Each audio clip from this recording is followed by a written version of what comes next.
నీకు నాకు మనకి కూడా దేవుడు సిద్ధపరిచాడు. ఏ రోజుకి ఆ రోజు సిద్ధపరిచాడు. కాబట్టి మనకు విశ్వాసం ఉండదు. పక్షికున్న విశ్వాసం మనకుండదు. రేపటిని గూర్చి చింతింపకుడి, రేపటి దినము దాని సంగతులను గూర్చి చింతించును. ఏనాటి కీడు ఆనాటికి చాలును.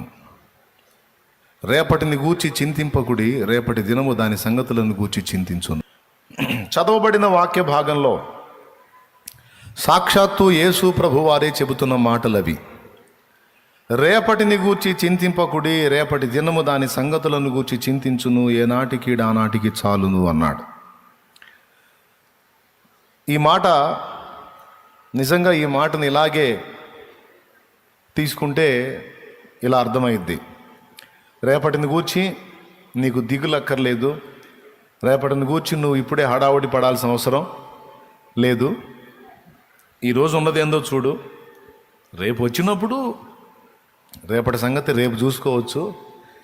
సో రేపటిని గూర్చి నువ్వు ఇప్పుడే ఏదో హడావుడి పడాల్సిన అవసరం లేదు, గందరగోళం అవ్వాల్సిన అవసరం లేదు. రేపటిని గూర్చి ఈరోజే కుస్తీ పట్లు పట్టాల్సిన అవసరమేమీ లేదు అని చెప్పకనే చెప్పినట్టు. ఏనాటికి ఆనాటికి చాలు. ఈరోజు సంగతి చూడు, రేపటిని గురించి నువ్వు ఆలోచించొద్దు, దాని గురించి చింతపడొద్దు, విచారించొద్దు, కృంగిపోవద్దు అని. చింతపడొద్దు అనే దానికి బైబిల్లో ఇంకొక అర్థం కూడా కనపడుతుంది. చింత అంటే దిగులు, మనకు తెలిసి. విచారం, చింత అంటే దిగులు, విచారం. అట్లా ప్రభువా మేము నశించిపోవచ్చున్నాము, నీకు చింత లేదా అన్నారు శిష్యులు. చింత లేదా అంటే బాధ లేదా, లేకపోతే దిగులు లేదా, విచారం లేదా అనే అర్థాలతో పాటు బాధ్యత లేదా అని కూడా వస్తుంది. ఇప్పుడు మేము నశించిపోతున్నాం, తుఫాను వచ్చి దోణి మీద కొడుతుంది, మునిగిపోయేటట్టున్నాం మేము. ప్రభువా నువ్వేమో నిద్రపోతున్నావు, ఏమయ్యా అసలు బాధ్యత లేకుండా ఉన్నావు నువ్వు. అర్థమైందా? అది ఇదే మాట మార్తా కూడా అంది. ఆమె నీ పాదాల దగ్గర కూర్చుని నేనేమో వంటగదిలో కష్టపడుతున్నాను, ప్రభువా నా విషయమై నీకు చింత లేదా అని అడిగింది. ఆమె కూడా, మార్తా కూడా అడిగింది చింత లేదా అని. అంటే అర్థం ఏంటి? బాధపడొద్దా, దిగులు పడొద్దా, విచారపడొద్దా అని కాదు. బాధ్యతలు ఎరిగిన వాడివి, నీకు బాధ్యత తెలియదా? ఒక్కదాంతో కాదని నీకు తెలియదా? అట్లా అయ్యో బిడ్డ ఒక్కటే కష్టపడుతుందని బాధ నీకుంటే మరేమ్మా అని పంపించవు నువ్వు అని. అట్లాగే చింత అంటే దిగులు, విచారం మాత్రమే కాదు, బాధ మాత్రమే కాదు, బాధ్యత. ఆయన మిమ్మల్ని గూర్చి చింతించుచున్నాడని ఉంది. చింతించుచున్నాడంటే దిగులు పడుతున్నాడు, విచారపడుతున్నాడు, బాధపడుతున్నాడని తీసుకుందామా? వీటన్నిటికంటే ఉత్తమంగా ఆయన మీ విషయమై బాధ్యత కలిగి ఉన్నాడు అని తీసుకోవాలి. అర్థమైందా? దిగులు పడినా, విచారపడినా, బాధపడినా ప్రయోజనం లేదు. కానీ బాధ్యత తెలిసిన వాడు ఏం చేస్తాడంటే ముందు ఆ పరిస్థితుల్లోంచి మనల్ని బయటికి తెస్తాడు. కాబట్టి చింతించుట అనే దానికి విచారపడుట, బాధపడుట, దిగులు పడుట అనే అర్థాలతో పాటు బాధ్యత అనే అర్థం కూడా వస్తుంది. స్తోత్రం. ఇప్పుడు ఏం చెప్తున్నాడంటే రేపటిని గూర్చి చింతింపకుడి అంటే బాధపడకండి, దిగులు పడకండి, విచారపడకండి, మరియు రేపటి బాధ్యతలను గురించి కూడా మీరు కలత చెందకండి అని అర్థం తీసుకోవాలి. మరి ఇదే నిజమైతే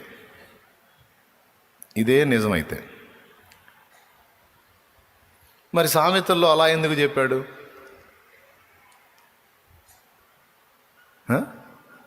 ఇప్పుడు ఈ మాటను అక్షరార్థంగా తీసుకుంటే రేపటిని గురించి నువ్వు దిగులు పడొద్దంటే మరి బాప్తీసం ఎందుకు?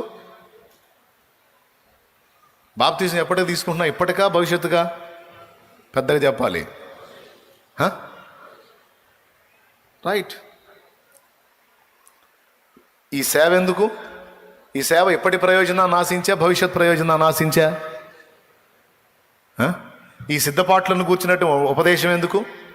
సిద్ధపడండి, జాగ్రత్తగా ఉండండి, అట్లా ఉండండి, ఎట్లా ఉండండి, విశ్వాసాన్ని కాపాడుకోండి, భక్తి కలిగి ఉండండి, ఆత్మీయత కలిగి ఉండండి. ఇవన్నీ ఎందుకు? నువ్వేగా చెప్పావు రేపటిని గురించి చింతించొద్దని, రేపటిని గురించి చింతపడొద్దని నువ్వే చెబుతావు. మళ్ళీ మీ నడుములు కట్టుకొని ఉండండి, మీ దీపాలు వెలుగు చూడని అని మళ్ళీ నువ్వే చెబుతావు. నువ్వే చెప్పావు రేపటి గురించి వద్దు నీకని. రేపు వచ్చినప్పుడు రేపు చూసుకుంటుంది నీకెందుకు అన్నావుగా. మీరు జాగ్రత్త కలిగి ఉండండి, మనుష్య కుమారుడు ఏ గడి అనవచ్చునో మీకు తెలియదు కాబట్టి ఆయన ఎదుర్కొన్నట్టుకు సిద్ధంగా ఉండండి అంటే రేపటి గురించి మీరు జాగ్రత్త కలిగి ఉండమనేగా, అనేగా. నువ్వే వద్దంటావు, మళ్ళీ నువ్వే జాగ్రత్తగా ఉండమంటావు. ఇది ఏమి? దేవునికి స్తోత్రం, హల్లెలూయా. ఇప్పుడు సరే అవి అంటే తీసేసేయండి, అవి ఆత్మ సంబంధమైనవి, భవిష్యత్తుకు సంబంధించినవి అనుకుందాం. ఇక్కడ రేపటిని గూర్చి చింతించొద్దన్నాడా? మళ్ళీ సామెతలు చూడేమంటాడు, ఇప్పుడు రేపటిని గురించి దిగులు పడకుండా శుభ్రంగా ఈ పూటకి చేసుకొని తిని నిద్రపో అంటే, అలా నిద్రపోతే మళ్ళీ చూడేమంటున్నాడు చూడు. సామెతల గ్రంథంలో చీమల దగ్గరకు పొమ్మంటున్నాడు. అది కూడా 6వ అధ్యాయమే. సామెతలు 6వ అధ్యాయము 6వ వచనం, 6:6. సోమరి చీమల యొద్దకు వెళ్ళుము, వాటి నడతలు కనిపెట్టి జ్ఞానము తెచ్చుకునుము. ఏమంటే 8వ వచనం చూడు. అవి వేసవి కాలమందు ఆహారము సిద్ధపరచుకొనును, కోతకాలమందు ధాన్యము కూర్చుకొనును. వేసవి కాలమందు ఆహారము సిద్ధపరచుకొనును, కోతకాలమందు ధాన్యము కూర్చుకొనును. ఎప్పటికీ? అప్పటికా భవిష్యత్తుకా? పెద్దగా చెప్పండి నాయనలారు. ఎప్పటికే? ఏమయ్యా రేపటిని గురించి దిగులు పడొద్దని నువ్వే చెబుతావు. సరే లేక రేపటి గురించి దిగులు వద్దన్నాడుగా మనకెందుకులే అని వదిలేస్తున్నా. స్వామరి బుద్ధి లేదా నీకు? బుద్ధి లేదా? చీమలు చూసి సిగ్గు తెచ్చుకో, చీమలు చూసి సిగ్గు తెచ్చుకో. కోతకాలమందు, వేసవి కాలమందు ధాన్యం వచ్చే టైంలో అవి మొత్తం స్టాక్ చేసుకుంటాయి. భవిష్యత్తు పొదుపును చూడాలంటే చీమలే మనకు సూపరం, మంచి మాదిరి. మీరు చీమల పుట్టలు ఎప్పుడన్నా తవ్వి చూసారా? పెద్ద స్టాక్ ఉంటుంది, వాటికి కూడా గోడౌన్స్ ఉంటాయి, చీమల గోడాలు ఉంటాయి, అని నింపేస్తాయి. ఎనీ టైం మనం చీమలకెళ్ళి చూస్తే ఆహార పదార్థం కానీ వాటికి మనం చూపించామంటే ఇక అంతా మూత పనిలోనే ఉంటాయి. స్తోత్రం. ఎట్లొచ్చిందో అంత బెల్లం మొక్క ఇంట్లో నువ్వు 1/2 గంట ఆగి చూడు, ఎట్లా తెలిసిద్దో వాటికి. ఏమో ఏం లేదు, చీమలు సంచారం చేస్తూ ఉంటాయి, ఫుడ్ యాడ దొరికిద్దా అని. ఏదన్నా ఒక్క చీమకు చిక్కితే చాలు, ఇక్కడ బెల్లం ఉంది, పెద్ద బెల్లం ముక్క. మనకేమో ఇంత ముక్క, వాటికేమో బెల్లం కొండ. సత్యనపల్లి దగ్గర బెల్లం కొండ ఉందిలే, వాటికేమో బెల్లం కొండ అన్నమాట.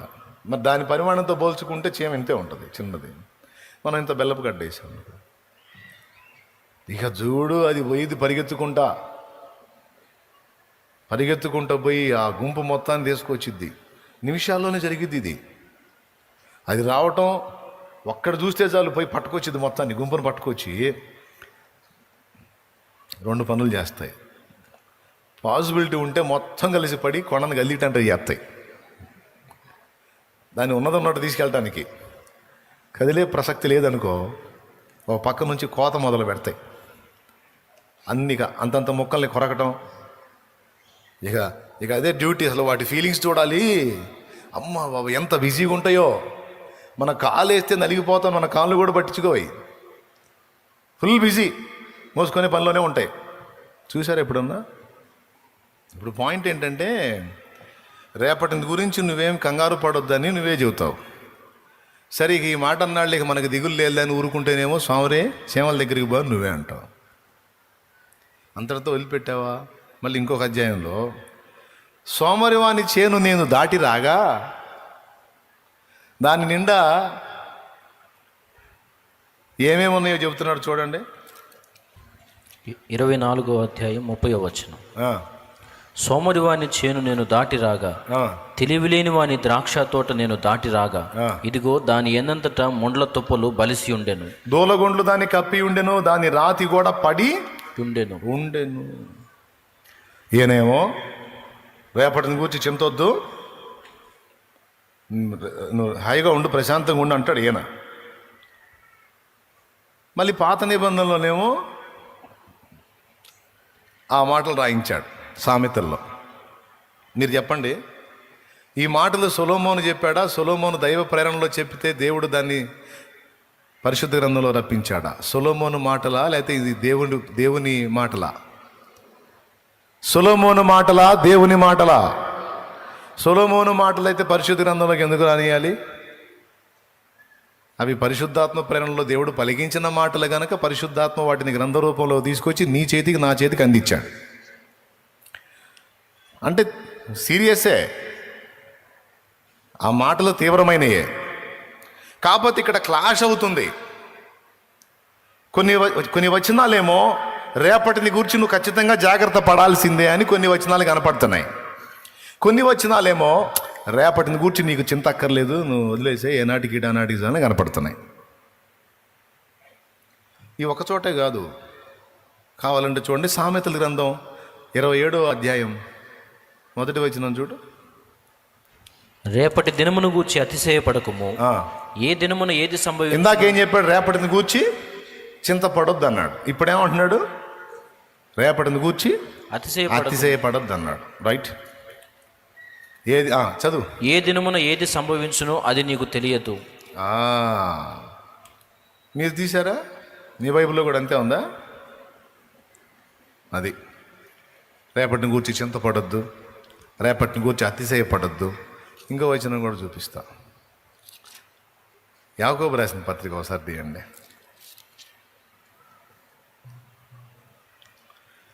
4:13 చదవండి. నేడైనను రేపైనను ఒకానొక పట్టణమునకు వెళ్ళి అక్కడ 1 సంవత్సరం ఉండి వ్యాపారము చేసి. రేపు రేపు రేపు నేడైనా రేపైనా రేపు ఒక పట్టణానికి వెళ్ళి అక్కడ 1 సంవత్సరం ఉండి వ్యాపారము చేసి లాభము సంపాదించము రండని చెప్పుకుని వారలారా. లాభం సంపాదించుకుందాం రండని చెప్పుకుని వారలారా. రేపేమి సంభవించునో మీకు తెలియదు. అద్దుగో, రేపేమి సంభవించునో మీకు తెలియదు. మీ జీవం ఏపాటిది, మీరు కొంతసేపు కనబడి అంతలో మాయమైపోవు ఆవిరి వంటి వారే. అందుకే నేను ఇందాక కొన్ని వచనాలేమో రేపటిని గురించి నీకు తెలియదు, ఏమి సంభవించునో నీకు తెలియదు, అతిశయపడొద్దు, చింతపడొద్దు. ఈ వచనాలన్నీ రేపటిని గూర్చి నువ్వు అతిశయపడొద్దు, చింతపడొద్దు, ప్రణాళికలు రచించొద్దు అని చూపిస్తున్నాయి. ప్రణాళిక అంటే ఏంటి? రేపు మనం ఒక పట్టణం వెళదాం, 1 సంవత్సరం ఉందాం, పైసలు కమాయిద్దాం, లాభం సంపాదించుకుందాం. ప్లాన్స్, ప్రణాళికలు. 3 చింతపడొద్దు, అతిశయపడొద్దు, ప్రణాళికలు వేయొద్దు. ఉన్నాయా లేవా? మరి ఈ వీటిని మనం బేస్ చేసుకుంటే ఇంకా రేపటి గురించి చింతే లేదు. కానీ మళ్ళీ ఇదే సామెతల్లో ఇందాక చూశాంగా 6:6 ఏమన్నాడు? సోమరి బుద్ధి లేదు, కష్టపడి సమకూర్చుకునేటప్పుడు సమకూర్చుకోవద్దు, ఇప్పుడు దాచిపెట్టుకుంటే రేపటికి పనికొస్తాయి అని ఆయన. ఏ క్యా హే ఒక ధర్మ సందేహం. అసలు ఇలాంటిది ఒకటి ఉందని మీకు తెలుసా? ఇలాంటి ప్రశ్న ఒకటి ఉందని మీకు తెలుసా? తెలియదు. రైట్, అది చెప్పడానికి నేనుంది. దేవునికి స్తోత్రం. వినండి, చెప్తా. రెండు కరెక్టే.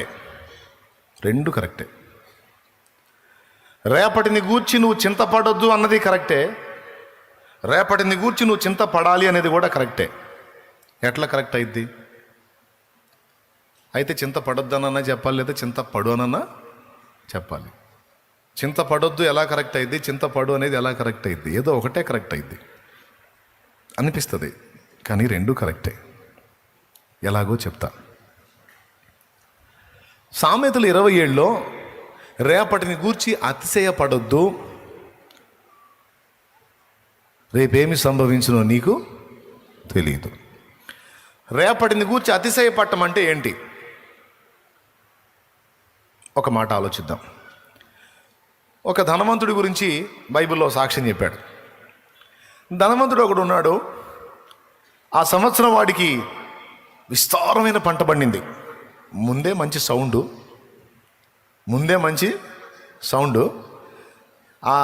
ఈసారి ఇంకా డబుల్ సౌండ్ వచ్చింది మనోడికి. స్తోత్రం. అంటే బాగా ధాన్యం వచ్చేసింది. ఇక వాడు కూర్చొని అనుకుంటున్నాడు, ఈ సంవత్సరం పండిన పంట సంవత్సరాలకు సరిపోయిన పంట. ఇక పాత కొట్లు, పాత గూడాలు చూసుకుంటున్నాడు, గోడౌన్స్. ఇంకొక పదంలో గోదాము అని కూడా అంటారు. అవన్నీ చూసుకుంటా సరిపోయి ఉడదీసేయాలి, ఇంకా పెద్దవి కట్టించాలి. మామూలుగా వస్తే పెద్ద పంట వచ్చేసింది. ఈ కొట్లు తీసి కొత్తవి కట్టిస్తా, ధాన్యమంతా అందులో స్టాక్ చేపిస్తా. ఇక ఈ ధాన్యమంతా ఇందులో చేరిందంటే సంవత్సరాలకి ఇక నన్ను గలిచేవాడు ఉండడం, ఏంది అనేవాడు ఉండడం. ఇక తినటం, తాగటం, సుఖించటం. ఆడు చెప్పుకుంటున్నాడు అటు ప్రాణానికి ఏమని, నా ప్రాణమా ప్రియులారా. వాడు అనుకుంటున్నాడు, సంవత్సరాలకు సరిపడిన పంట పండింది, మంచిగా ఇక భద్రం చేసుకుంటాను, తింటాను, తాగుతాను, సుఖిస్తాను అనుకొని ప్రాణంతో చెప్పుకుంటున్నాడు, నా ప్రాణమా తినుము, త్రాగుము, సుఖించుము. విస్తారమైన ఆస్తి నీకు సమకూర్చబడి ఉన్నది, సుఖించుము, తినుము, త్రాగుము అని చెప్పుకొందునను కోనేను. ఇది రేపటిని గూర్చి అతిశయపడటం అంటే. అంటే విస్తారంగా సమకూర్చుకొని ఇదంతా పోగేశాను, ఇక నేను హాయిగా అనుభవిస్తాను, ఇక రేపటి కూర్చున్న నాకు దిగులు లేదు. కొంతమంది జాబు సంపాదించాను, నాకే ఇక రేపటి కూర్చుని నాకు దిగులు లేదు. పెద్ద బిజినెస్ పెట్టాను, రేపటి కూర్చున్న దిగులు నాకు. ఓయబ్బా లక్షల వడ్డీలకి ఇచ్చాను, ఇక రేపటి కూర్చుని నాకు దిగులు లేదు. మొత్తం నాకు 12 ఇళ్ళు ఉన్నాయి, 12 ఇళ్ళు పెద్దవి మొత్తం కిరాయికి ఇచ్చా, నాకు రేపటి కూర్చి దిగులు. ఎందుకంటే ఇల్లు నేను ఉన్నంతకాలం ఇల్లు ఉంటాయి కాబట్టి ఆ ఇంటి కిరాయిలు తీసుకొని హాయిగా బతికేస్తా. నాకే అది రేపటిని కూర్చిన అతిశయం అంటే. అర్థమైందా? ఇక నాకేం అనుకోవటం. దాని గురించి ఏమన్నాడంటే, రేపటిని గూర్చి నాకు ఉంది, నేను ఎలా ఉన్నానో అలా ఉన్నాను అతిశయపడద్దు, రేపేమి సంభవించునో నీకు తెలియదు. అర్థమైందా? అది నిజమేగా. మరి ఏం జరిగిందో మీకు తెలుసు. ధనవంతుడి స్టోరీలో తన ప్రాణానికి తినుము, త్రాగుము, సుఖించుమని చెప్పుకుందాం అనుకున్నాడు. అయితే దేవుడు మాట్లాడుతూ వాంతో అంటున్నాడు, ఓయి ధనవంతుడా, నా ప్రాణమా తినుము, త్రాగుము, సుఖించుము, అనేక సంవత్సరాలకు సరిపడా ఆస్తి నీకు సమకూర్చబడి ఉన్నదని చెప్పుకొనడానికి ఆలోచిస్తున్నావు. ఏది రేపటి నుంచి? పిచ్చోడా, ఈ రాత్రి నీ ప్రాణమును అడుగుతున్నారు. ఏ ప్రాణమునకు నువ్వు చెప్పుకుంటున్నావో, ఏ ప్రాణమా సుఖించమంటున్నావో, ఏ ప్రాణమా సంతోషించమంటున్నావో, ఏ ప్రాణమా తినుము త్రాగుమంటున్నావో ఆ ప్రాణము తీస్తా ఉన్నారు. ఈ రాత్రి నీ ప్రాణము నిన్ను విడిచిపోతుంది. నీ ప్రాణమును అడుగుచున్నారు, నీవు సిద్ధపరచినవి ఎవని వగునని అతనితో చెప్పాను. నిజమే. జీవితమంతా కష్టపడి రేపటికి రేపటికి రేపటికి రేపటికి రేపటికి రేపటికుండాలా అని రేపు రేపు రేపు రేపని ఈరోజు దేవుడిచ్చిన మనశ్శాంతిని, ఆనందాన్ని, ఆదరణకరమైన జీవితాన్ని కోల్పోయి అశాంతిలో, ఆవేదనలో, అన్వేషణలో, కలతలో బ్రతికేస్తూ ఉంటారు కొంతమంది. రేపు రేపు రేపు రేపని అలాగని సమకూర్చుకొని చివరికి ఆ రేపు అనేది లేకుండా ఈనాడే వెళ్ళిపోతే లాభమేమి? ఇప్పుడు చెప్పండి. మరి ఈ కోణంలో చూస్తే మరి ఇక రేపటికి దాచిపెట్టుకోవాలని ఈరోజు గందరగోళం అవటం సబబేనా? ఆయన అంటాడు, విత్తని పక్షులను నిత్యము పోషించుచున్నావు.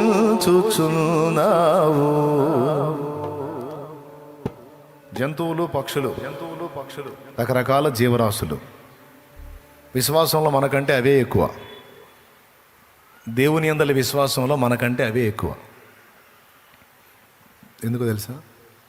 ఆకాశ పక్షులను చూడండి, అవి విత్తవు, కొయ్యవు, గోదాముల్లో, గరిసెల్లో, కొట్లల్లో దాచుకోవు. ఆయనను మీ పరలోకపు తండ్రి నిత్యము వాటిని పోషించుచున్నాడు.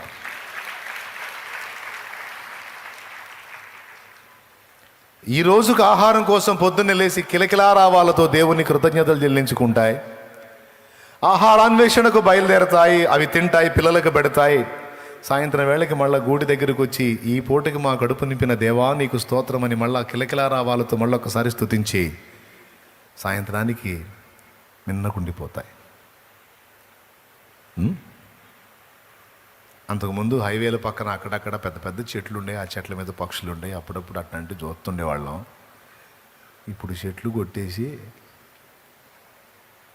అంతా గందరగోళం చేసేసారు. చెట్లుంటే పక్షులు వాటి వ్యవహారం తెలిసిద్ది మనకి. కానీ నిజం నేను చెప్పేది, ఏ రోజుకు ఆ రోజు సృష్టికర్తను వేడుకుంటాయి, కృతజ్ఞతలు చెల్లించుకుంటాయి, ఆహారాన్వేషణకు బయలుదేరతాయి, తింటాయి, పిల్లలకు పెట్టుకుంటాయి.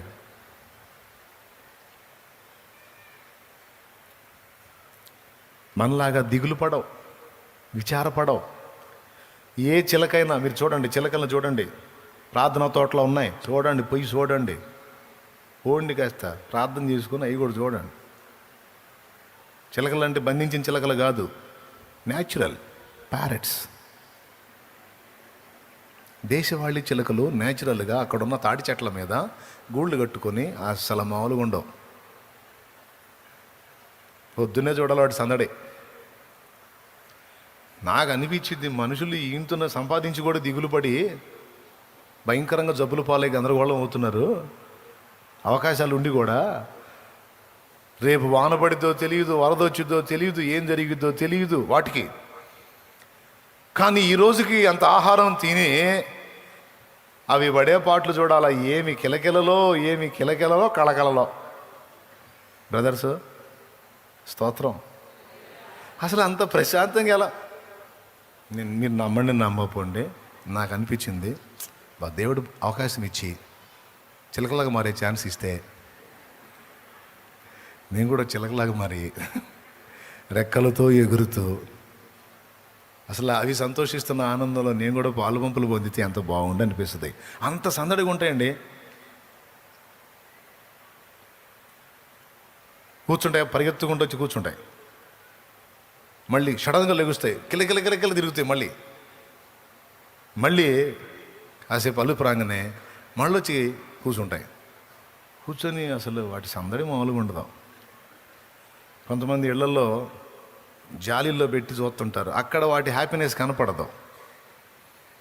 న్యాచురల్గానే ప్రకృతి సిద్ధంగానే చూడాల, అది భలే ఉంటుంది. అది అంటే ఇది నాకు నచ్చిద్ది, మీకు నచ్చిద్దో లేదో నాకు తెలియదులే. కొంతమందికి ఇలాంటి ఇంట్రెస్ట్ ఉంటుంది. చిలకల మాకు చిలకలను చూసి అంత ఖాళీ ఆడుందిలే, నీ చిలకలు ఏవో కానీ ఇక్కడ మా చిలక ఎగిరిపోయేటట్టు. అసలు మా ఊరే చిలకలూరిపేట. దేవునికి స్తోత్రం, హల్లెలూయా. సమృద్ధి, నాకు సంతోషం. వాటికి ఎంత విశ్వాసం. అమ్మో రేపు ఆనబడితే ఎట్లా, మనం ఎగరాతి కాదు, మన రెక్కలు తడిసిపోతాయి, మనకి ఆహారం దొరకదన్న చింత వాటికి లేదు. అవి ఎంత సృష్టికర్త మీద డిపెండ్ అయ్యాయి.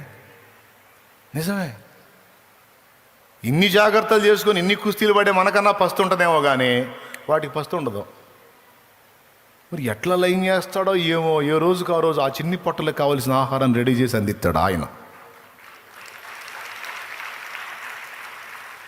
వాటి విశ్వాసాన్ని ఆయన సిగ్గుపరచలేదు చూడండి. అందుకే భక్తుడు పాడుకున్నాడు, విత్తని పక్షులను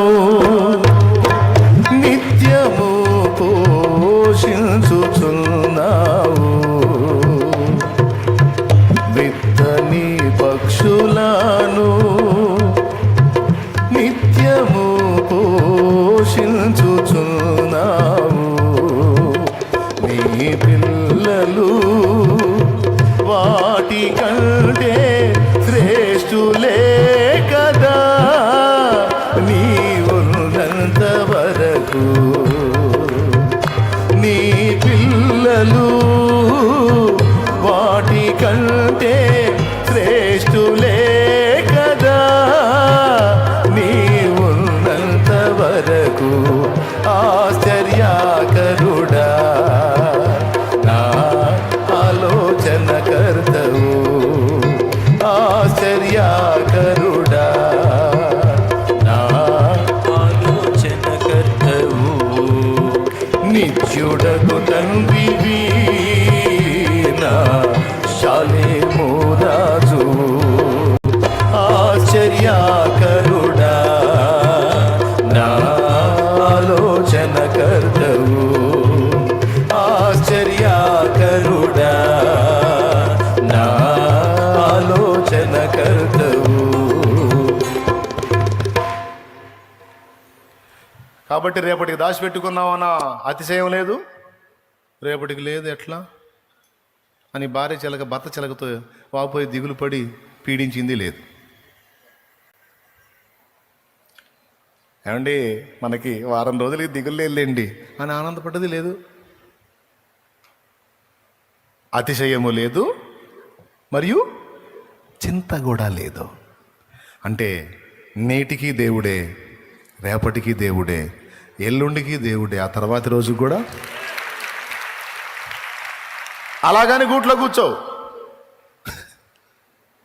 కూర్చో అనుదిన ఆహారం అన్నాడు. ఆహారం ఇవ్వని ప్రార్థన చేయటమే కదా, ఆహారాన్ని పొందడానికి పక్షి ఏం చేసిద్ది, వెతుక్కొని దేవుడు ఎక్కడ దాచాడో తెచ్చుకొని తిని హాయిగా. నీకు నాకు మనకి కూడా దేవుడు సిద్ధపరిచాడు, ఏ రోజుకి ఆ రోజు సిద్ధపరిచాడు. కాబట్టి మనకు విశ్వాసం ఉండదు, పక్షికున్న విశ్వాసం మనకుండదు. అదే విశ్వాసంతో పక్షి తన జీవితకాలం కంప్లీట్గా బతికేస్తుంది హాయిగా. ఎందుకంటే రేపు అనే దాన్ని దేవుని చేతికి అప్పచెప్పేస్తుంది. మరి ఇందాక నువ్వేదో రేపటి గురించి జాగ్రత్త కూడా పడాలన్నావు, మళ్ళీ రేపటి గురించి దేవుడికి వదిలేస్తుంది అంటున్నావు. ఏమైంది శాలేమన్నా రాత్రి ఆల్నైట్ చేశావు అని అనుకోవద్దు. వస్తా, అక్కడ కూడా వస్తా. ఇక్కడ 2 రేపట్లను కూర్చున్న సంగతి ఉంది మన దృష్టిలో. ఒకటి అక్షరార్థమైనటువంటి రేపటిని గూర్చి, అంటే ఈ శరీర సంబంధమైన జీవితానికి సంబంధించి రేపటిని గూర్చిన సమాచారం. మరొక రేపటిని గూర్చిన సమాచారం శాశ్వతత్వానికి సంబంధించిన రేపటిని గూర్చిన సమాచారం ఉన్నాయి. 2 ఉన్నాయి అక్కడ.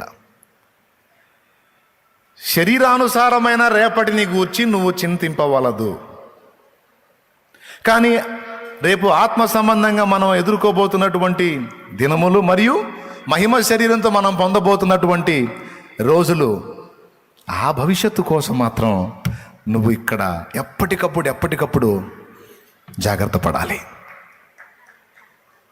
శరీర సంబంధమైన రేపటిని కూర్చున్న చింత నీకొద్దు. దాని విషయంలో పక్షిని చూడు, రేపటిని గూర్చి చింతపడదు, గరిసెల్లో దాచిపెట్టుకోదు, కృంగిపోదు, విచారపడదు. కానీ మీ పరలోకపు తండ్రి ఏ రోజుకి ఆ రోజు దానికి అన్ని గింజలు అంత ఆహారం పెడతా ఉన్నాడు. మీరు అనేకమైన పిచ్చుకల కంటే శ్రేష్టమైన వారు అన్నాడు. పిచ్చుక కోసం ప్రాణం పెట్టాలా నేను నా కుమారుడా నీ కోసం పెట్టా. ఒక చిలక, పక్షి, గ్రద్ద, కాయకు కోసం నేను ప్రాణం పెట్టలా నా కుమారి నీ కోసం ప్రాణం పెట్టా. మరి ఎన్ని పక్షుల కంటే నువ్వు నాకు శ్రేష్టం చూడు. వాటి కోసం ప్రాణం పెట్టలా, ఎప్పటికప్పుడు అంత ఆహారం పెడుతున్నా, కానీ అవి నాకు ఎంత విశ్వాసంగా ఉన్నాయో చూడు. కానీ నీ కోసం ప్రాణం పెట్టా, నువ్వు మాత్రం నా మీద ఆధారపడలేవు, నా మీద అనుకోలేవు. విచారం, బాధ, చింత రేపటిని గురించి, నీ శరీరానికి కావాల్సిన వాటిని గురించి, అబద్ధాలు ఆడకుండా నిజం చెప్పండి. సమస్యల గురించి, ప్రయత్నాల్లో విఫలత గురించి, చేసిన పనులు సఫలం కాక, ఉద్యోగ ప్రయత్నాలు సఫలం కాక, ఆర్థిక ఇబ్బందులతో రేపు ఎట్లా చేయాలా, అప్పుల గురించి విచారాలు ఉన్నాయా లేవా? ఇల్లు జరిగే విషయాల గురించి విచారాలు ఉన్నాయా లేవా? పైసలు సరిగా రావట్లేదు, పనులు దొరకట్లేదని విచారాలు ఉన్నాయా లేవా? ఉద్యోగం రావట్లేదన్న విచారం ఉందా లేదా? ప్రమోషన్ రావట్లేదన్న విచారం ఉందా లేదా? ఉన్నాయి. వాటి గురించి యేసయ్య అంటాడు, ఈ విషయంలో మీరు పిచ్చుకల కంటే, మిమ్మల్ని లోకంలోనికి తెచ్చిన నేను, భూమి మీద పుట్టించిన నేను, మీకు కావలసిన వాటన్నిటి విషయంలో నేను చింత కలిగి ఉన్నాను.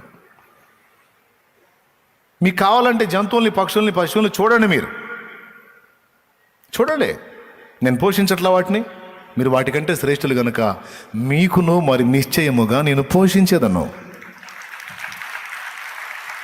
నేను పోషిస్తా. నువ్వు సందేహం పెట్టుకొని గందరగోళం అయిపోయి నువ్వు ఏదో అయిపోతే నేనేం చేయలేను. నువ్వు నా మీద ఆనుకొని నువ్వు ప్రశాంతంగా ఉండి రేపటిని కూర్చున్న విచారం లేకుండా నిమ్మలంగా ఉంటే రేపుకే నేను దేవుణ్ణే, ఈరోజు కూడా నేను నీకు ఇవ్వాల్సింది ఇస్తా, చూడాల్సింది చూస్తా అని భౌతికమైనటువంటి శరీర సంబంధమైన రేపటిని గురించి ఇక్కడ మాట్లాడాడు మత్తయి 6లో. అందుకే పైన చెప్పాడు, ఏమి తిందుమా, ఏమి త్రాగుదుమా, ఏమి తిందుమా అని మీ శరీరంను కూర్చైనను, ఏమి ధరించుకుందో అని వస్త్రాలను కూర్చైనను మీరు చింత పడొద్దు. శరీరాన్ని గూర్చి, ప్రాణాన్ని గూర్చి మీరేం కలత చెందొద్దు. ఇవన్నీ మీకు కావాలని మీ పరలోక తండ్రికి తెలియను. కాబట్టి మీరేదన్నా వెతికితే, మీరేదన్నా విచారపడితే, మీరేదన్నా చింతపడితే, మీరేదన్నా ఆశపడితే, మీరేదన్నా ప్రయాసపడాలనుకుంటే, మీరేదన్నా ప్రణాళికలు వేయాలనుకుంటే, మహిమ శరీరానికి సంబంధించిన రేపు వచ్చింది చూడు, శాశ్వతత్వానికి సంబంధించిన దినములు ఉన్నాయి చూడు, వాటి గురించి ఆలోచన కలిగి ఉండండి. ఈ భూమి మీద జీవించే 70-80 ఏళ్ల జీవితాన్ని కూర్చున్న చింత మీకు, ఆ కలత మీకు వద్దు. వేల వేల వేల వేల వేల వేల లక్షల కోట్లాది సంవత్సరాల జీవితకాలం ఉంది. దానికోసం ప్రణాళిక సిద్ధపరచుకో, దానికోసం జాగ్రత్త పడు, దానికోసం సిద్ధపడు. దాని విషయంలో నీవు సోమరివై ఉండవద్దు, దాని విషయంలో నువ్వు నిర్లక్ష్యంగా ఉండవద్దు, దాని విషయంలో నీవు బద్ధకస్తుడివై ఉండవద్దు. దాని విషయంలో నీవు చురుగ్గా ఉండాలి, చింత కలిగి ఉండాలి, బాధ్యత కలిగి ఉండాలి, మెళకువ కలిగి ఉండాలి. శరీరానికి కావలసిన వాటి విషయంలో మాత్రం నీకు చింత, విచారం, వేదన వద్దు. వాటిని కూర్చున్న కంగారు నీకు వద్దు. నీవు డైలీ నువ్వు చేసే వాటిలో చేస్తూ ఉండు, నువ్వు వెళ్ళి వెతుకుతూ ఉండు. నీకు ఈరోజు పని దొరకలేదు, ఎట్లా రేపటి కానీ చింత వద్దు. ఈ రోజుకి రేపటికి కావాల్సింది అవసరమైతే తర్వాతి రోజు నీకు ఇస్తాడు, లేదా ముందే సిద్ధపరిచి ఉంచుతాడు. ఇలా జరగబట్టే మనం బతికున్నాం. లేకపోతే మనం మనుగడ ఎట్ట సాగిద్ది? బాధ్యత గల దేవుడు ఇశ్రాయేలీయులకు చెప్పాడు, ఏ రోజుకు ఆ రోజు మన్నాను సమకూర్చుకోండి, శుక్రవారం రోజు మాత్రం 2 సమకూర్చుకోండి అన్నాడు. మిగిలిన రోజులన్నీ ఏ రోజుకు ఆ రోజు సమకూర్చుకోండి, శుక్రవారం మాత్రం 2 రోజులకు సరిపడా సమకూర్చుకోండి. ఎందుకంటే శనివారం అప్పటి రోజుల్లో పాత నిబంధనల విశ్రాంతి దినం కనుక, శనివారం విశ్రాంతి దినం కనుక ఆ రోజు ఎవడు ఏ పని చేయకూడదు. మీ ఇంట్లో పొయ్యి రాజబెట్టకూడదు, ఏ పని చేయకూడదు, పనులన్నీ వదిలిపెట్టి విశ్రమించాలి. మరి ఆ రోజు ఆహారం కావాలిగా, అందుకని శుక్రవారం రోజే మీరు సమకూర్చుకోండి. రోజు కురిసే మన్నా కంటే డబల్ కురిసిద్ది శుక్రవారం. అది పాయింట్ ఇక్కడ. రోజు ఒక సేరు సమకూర్చుకునేవాడు లేదా 2 సేర్లు సమకూర్చుకునేవాడు శుక్రవారం రోజు 4 సేర్లు సరిపడా దొరికిద్ది వానికి, దేవుడే ఇస్తాడు. అంతేకాదు ఆ రోజు స్టాక్ చేసుకున్న శుక్రవారం శనివారం నాటికి ఖరాబు కాదు, తినటానికి పనికొచ్చుద్ది. కానీ విడి రోజుల్లో కక్కుర్తి పడి ఈరోజు మన్నా ఈరోజు గాక రేపటికి కూడా ఒకడు కక్కుర్తి పడి సమకూర్చుకొని దాచిపెట్టుకుంటే మరుసటి దినామునకు అది కంపు కొట్టెను అని రాసుంది. బైబిల్ చదివిన వాళ్ళకి తెలిసింది ఇది. ఆయన చెప్పినప్పుడేమో కంపు కొట్ల బాగుంది, తాజాగా ఉంది. ఆయన చెప్పనప్పుడు వీళ్ళు సమకూర్చుకున్నారు చూడు, అది తినాతి కాకుండా కంపు కొట్టింది. దీన్ని బట్టి మీకేం అర్థమైంది? అదే నువ్వు చెప్పింది మాకు అర్థమైంది. ఇంతకు నేనేం చెప్పా? అదేందో రేపటి గురించి అంటున్నావుగా, అదేలే. ఇంతకు ఆ రేపటి సంగతి ఏంది? ఏమో అంటే మీ డైలాగులు ఏందో మీకు చాకిరి లేకుండా నేనే చెప్పుకుంటున్నా. స్తోత్రం, హల్లెలూయా. నిజంగా అట్నే ఉందా? గందరగోళంగా వైనంగా ఉందా? శరీరానికి కావలసిన వాటి విషయంలో శనివారం రోజు పని ఆపేయమన్నాడు గనక ఆ శనివారం రోజు కూడా నీ కడుపు నింపడానికి శుక్రవారమే లైన్ చేశాడు ఆయన. అట్లా ఇన్నేళ్ళు మనకి 4 రోజులు పని దొరకదు అనుకుంటే ఆ 4 రోజులకు కావాల్సింది ముందే ఇచ్చాడు ఆయన. అందుకే అది తిని బతికాం. మరి కరోనా కాలంలో ఎంత కరువు? పనులు చేశారా? పిలిచేవాడు ఉన్నాడా? అయ్యా పని ఉందా అంటే, ఓరా నాయన పని ఉంటా, పని సత్తంతో కాదండి ఇంట్లో లేదండి. ఓరి నాయన నువ్వు ఏడున్నావురా, నేను ఏడాడు తిరిగి వచ్చా, పోరా బాబు. ఎవడు కూడా పరిగెత్తడం అయిపోయింది. స్తోత్రం. కానీ ఎలా గడిచిందండి ఇల్లు? అసలు ఆశ్చర్యం అండి. ఏ కరోనా లేకుండా ఏ రోజుకి ఆ రోజు పనులు దొరుకుతుంది. ఈ దినాల్లోనే ఒక రోజు గడితే ఒక రోజు గడవట్లా కొంతమందికి. మన అంతలా ఒక కరోనా దగ్గర 2 సంవత్సరాలు, మరీ 1 సంవత్సరం అయితే కఠినం. కానీ ఎట్లా జరిగింది? అసలు ఎట్ట బతుకున్నారు? కరోనాతో కొంతమంది పోతే కరువుతో కొంతమంది పోయాల్సి ఉండే అని పోనీలా. అందుకే పాట పాడుకున్నాం మనం. లోకమంతటిని ముంచెత్తిన తెగులు చేతిలో పడనీయక, పని పాటలేవి లేకున్నను కరువనేది రానీయక, లోకమంతటిని ముంచెత్తిన తెగులు చేతిలో పడనీయక, పని పాటలేవి లేకున్నను కరువనేది రానీయక, తినుదాని కంటే అనుకూల స్థితిలో, తినుదాని కంటే ప్రతికూల స్థితిలో సమృద్ధినిచ్చావు, ప్రతికూల స్థితిలో సమృద్ధినిచ్చావు. నీకే స్తోత్రమయా ప్రియమైన యేసయ్యా, నీకే స్తోత్రమయా ప్రియమైన యేసయ్యా. ప్రభువా హితవత్సరం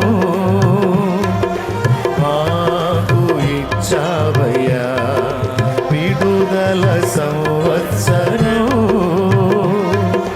ప్రకటించి ఉన్నావయ్యా. మీకు స్పష్టంగా అర్థమైందా? అర్థం కాకపోయినా చేయగలిగింది ఏం లేదు, అంతే.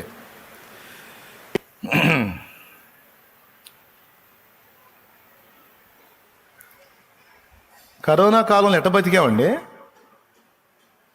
కరోనా రాకపోయినా పర్వాలేదు, కరువు వచ్చింది కదా. ఎట్లా? మామూలుగా పని చేస్తేనే మన ఇంట్లో డబ్బులు ఉండవు. అసలు కూరగాయలు ఎట్టొచ్చినాయి, రైస్ ఎట్టొచ్చింది, సబ్బులు ఎట్టొచ్చినాయి, తలలకి నూనెలు ఎట్టొచ్చినాయి, రోగాలకు మందులు ఎట్టొచ్చినాయి, వచ్చినాయా రాలేదా? మరి అంతే. అంతలా కరువు కాలాన్ని చూపించి ఇంత కఠిన దినాల్లో నేను మిమ్మల్ని పోషించలేదా? నేను ఇలాగునే మిమ్మల్ని రోజు పోషించగలను. ఆశ్చర్యం. కాబట్టి ఇప్పుడు చెప్పండి, చింతపడద్దన్న రేపు ఏ రేపు? శరీరానికి సంబంధించిన రేపు, భౌతికమైన జీవితానికి సంబంధించిన రేపు. దాని గురించి చింతపడద్దు నువ్వు అన్నాడు. మరి దేని గురించి చింతపడాలి? దేని వెతకాలి? వెతకమన్నది ఏదో ఉంది. ఆయన నీతిని, ఆయన రాజ్యమును పొందుకోవటానికి నువ్వు సిద్ధపడాలి. యేసుని ఎదుర్కోవటానికి సిద్ధపడాలి. అనేకుల్ని ఆయన కొరకు సిద్ధం చేయడానికి నువ్వు సిద్ధపడాలి.